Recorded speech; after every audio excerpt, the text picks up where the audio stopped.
dharmas. 2. The 51 dharmas belonging to the mind.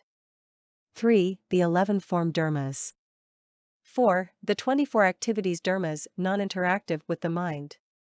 5. The 6 unconditioned dharmas.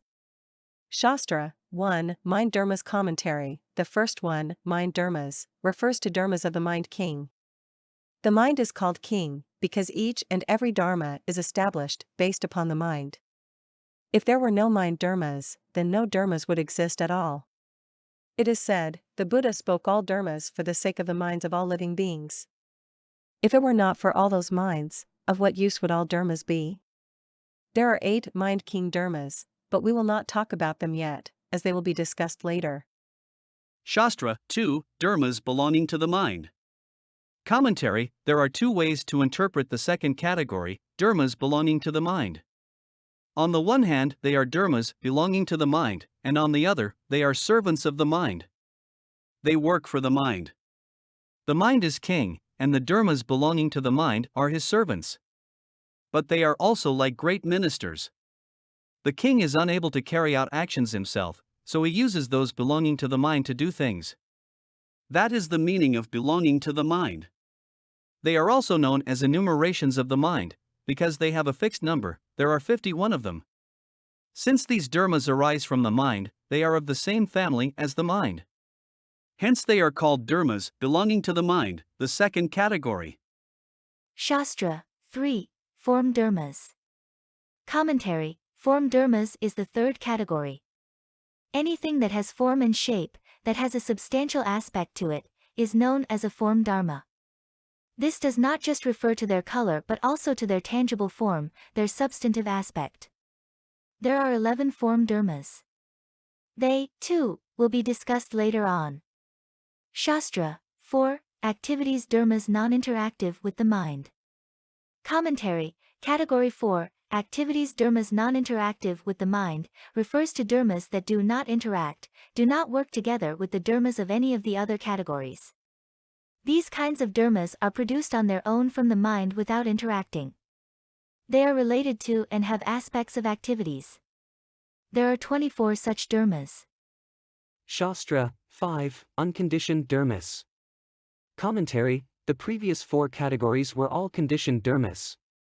This final category, number 5, is that of unconditioned dharmas. These are dharmas used in cultivation of the world-transcending great vehicle. The states they represent can be certified to if one cultivates transcendental dharmas. We have not said anything in detail about the 5 categories of dharmas yet, because they will all be discussed in detail later when we come to them in the text. To review, the first 4 categories are conditioned dharmas and the 5th is unconditioned dharmas. If one only knows about the first 4 kinds, then one is an ordinary person or an externalist. If one only knows the dharmas of the last category, the unconditioned dharmas, then one resides in the one-sided emptiness of the small vehicle, which has not reached the state of the great vehicle. What is the state of the great vehicle? Right in the midst of the conditioned is the unconditioned. It is right within conditioned dharmas that one sees unconditioned dharmas. It is not that one leaves conditioned dharmas behind and finds other dharmas that are unconditioned. Rather, its being conditioned or unconditioned just differs by a single thought. Understanding the unconditioned while in the midst of the conditioned is what is meant by being in the world while transcending the world. Being that way while in the world, one does not fight, is not greedy, has no impeding obstructions, and is free and at ease. One exists in a state of interpenetration, and it is extremely blissful. To be in the world while transcending the world is the state of a great vehicle bodhisattva. If at that point one can progress further and use the principle of selflessness to cultivate courageously and vigorously, then one can obtain the fruition of wonderful enlightenment. This has been an overall view of the 5 categories of dharmas. Shastra: they are in this sequence because the first are supreme, the second interact with the first, the third are the shadows manifest by the previous 2, the fourth are separate from the positions of the previous 3, and the 5th are revealed by the previous 4. Commentary: They are in this sequence because of the following reasons. The first refers to the mind dharmas.